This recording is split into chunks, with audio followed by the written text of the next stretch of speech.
Hola a todos, nos vamos a dedicar en esta sesión a la Inmaculada Concepción.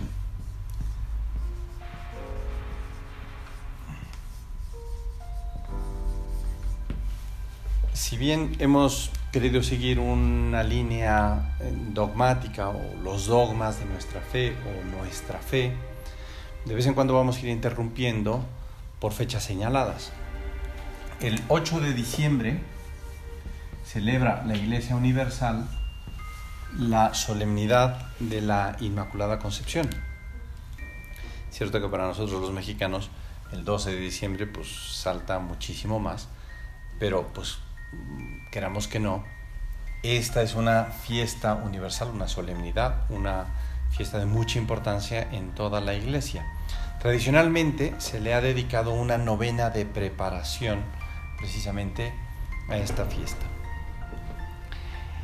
¿Qué quiere decir Inmaculada Concepción?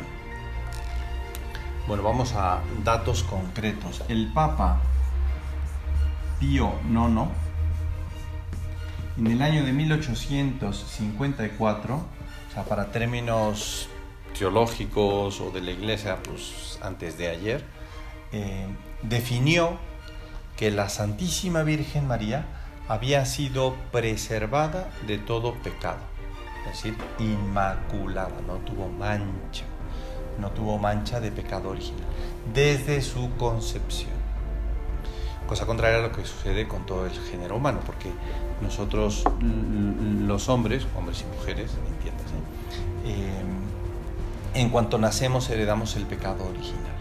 La Santísima Virgen, por un privilegio especialísimo, solo Dios nuestro Señor podía haberlo hecho así, por ese privilegio, pues la preservó de todo pecado. Cuando nació, cuando fue concebida, a diferencia, insisto, de todo el género humano, no heredó el pecado original. Uno se podría preguntar, ¿y por qué ella no?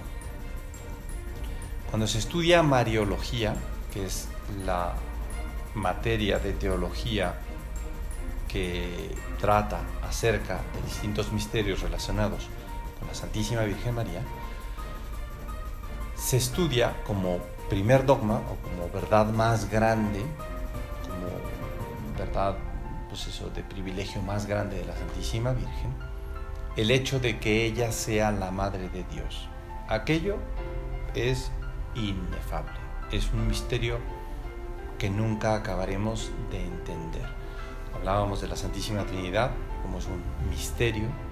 Bueno, pues el hecho de que la Santísima Virgen fuera creada para ser madre de nuestro Señor Jesucristo, que es Dios, y por tanto ser madre de Dios, pues es algo inmenso. O sea, jamás se hablará suficiente acerca de la santidad de la Santísima Virgen María.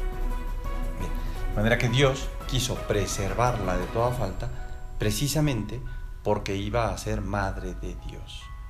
Como su misión en la vida era dar a luz a nuestro Señor Jesucristo, pues Dios le concedió aquel privilegio. ¿Cómo sabemos que la Santísima Virgen fue preservada de todo pecado?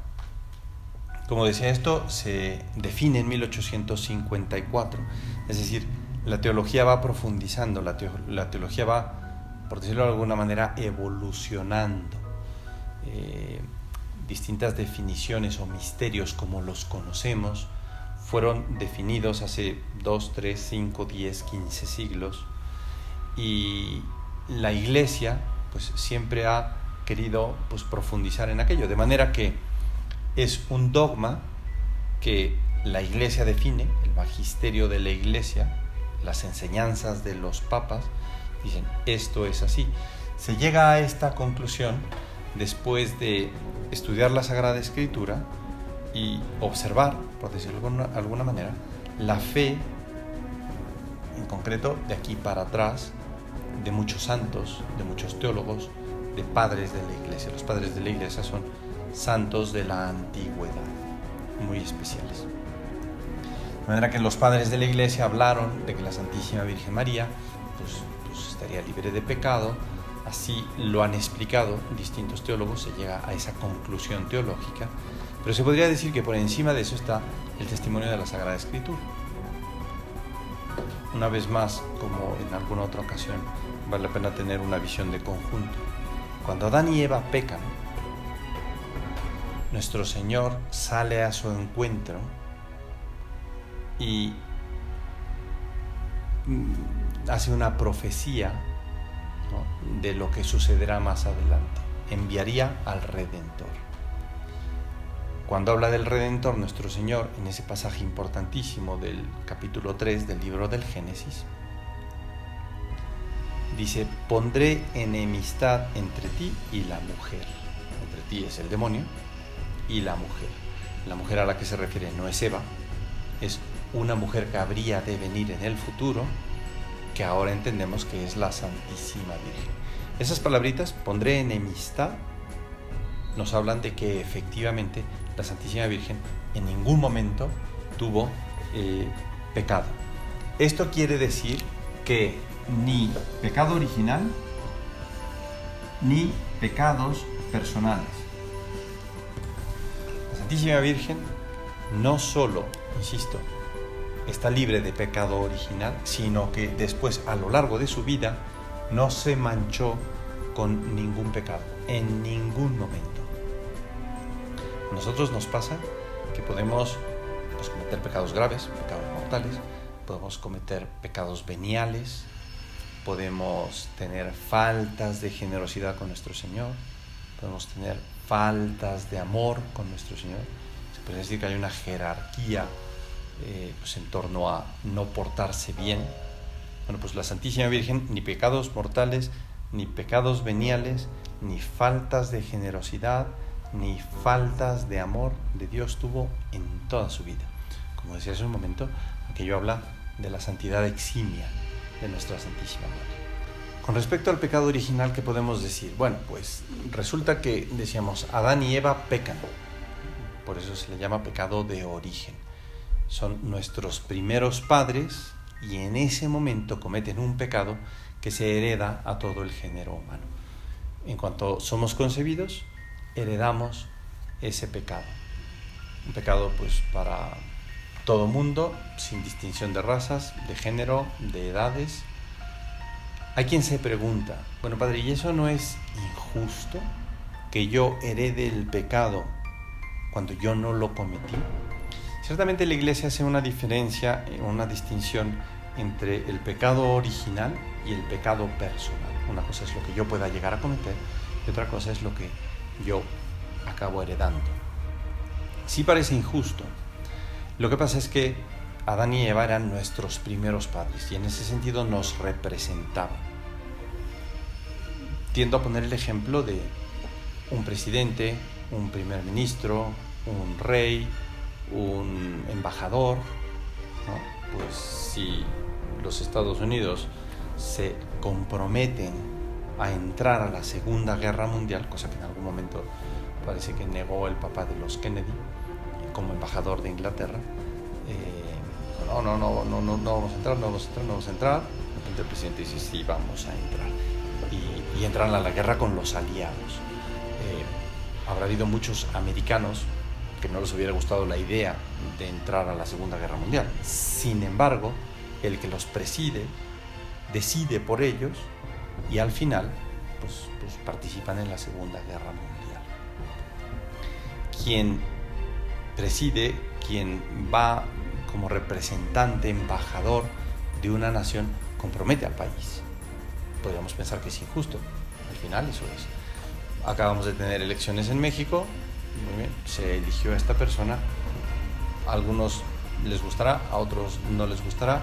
Es quien nos representará. Y en nombre de México comprometerá o dejará de comprometer. Adán y Eva, en nombre del género humano, pues nos representaban y cometieron ese pecado. En ese sentido, me parece que no podemos ir más allá. Sin embargo, hay otro tema o otro argumento que se puede tocar con respecto al pecado original. Si bien hay gente que dice, no, es injusto, a mí no me gusta, que tal, bueno, muy bien, ya me tocó, ¿qué le vamos a hacer? La consideración es, tú ponte en lugar de Adán y Eva. ¿Crees que no habrías pecado?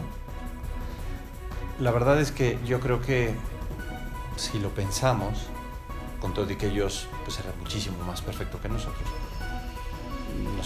no podríamos. Yo por lo menos no me creo capaz de decir, yo no hubiera caído. Al final yo creo que cualquiera, en lugar de ellos, hubiéramos caído. Por lo menos es el pensamiento que yo tengo, la idea que se me ocurre.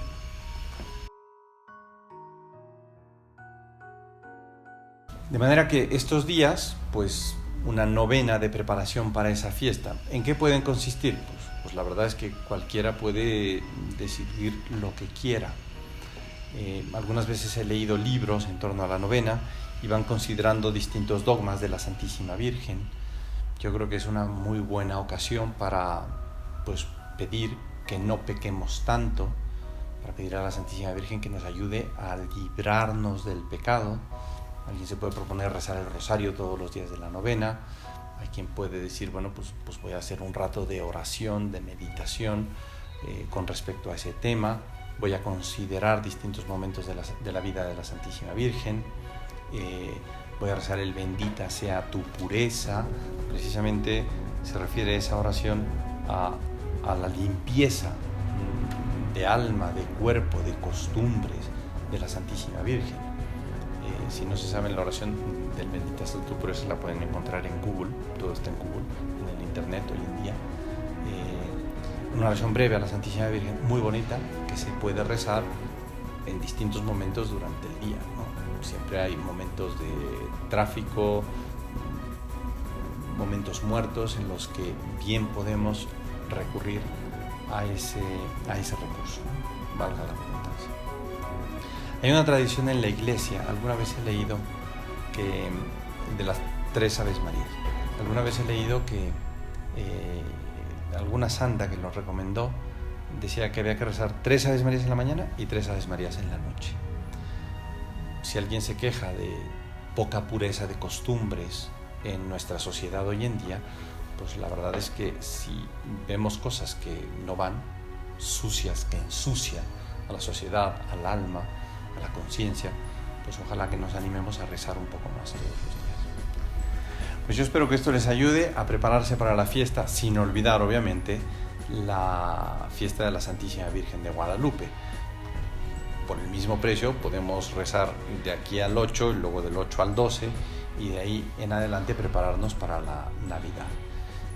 De hecho, el principio de la novena coincide más o menos con el principio del Adviento, que es un tiempo de preparación para la Navidad, de manera que pues entre novena, fiesta de la Inmaculada, fiesta de la Virgen de Guadalupe, pues todo aquello nos puede también centrar en el misterio de la Navidad, del que hablaremos próximamente. Muchísimas gracias. Con respecto a la clase del purgatorio y los méritos que uno puede hacer para ganarse la gracia, María José Majo me hizo una observación que le agradezco mucho. Ella habla de cómo pues una cosa es los méritos, efectivamente es como hacer puntos, y otra idea que también ciertamente es muy propia de la religión católica, de la teología católica, que nuestro Señor nos acompaña en todo momento. Es difícil de explicar cómo la misericordia divina es tal que, aunque hayamos pecado, nuestro Señor no deja de acompañarnos. Habiendo dicho esto, es también preciso subrayar que nuestro Señor quiere que nos confesemos.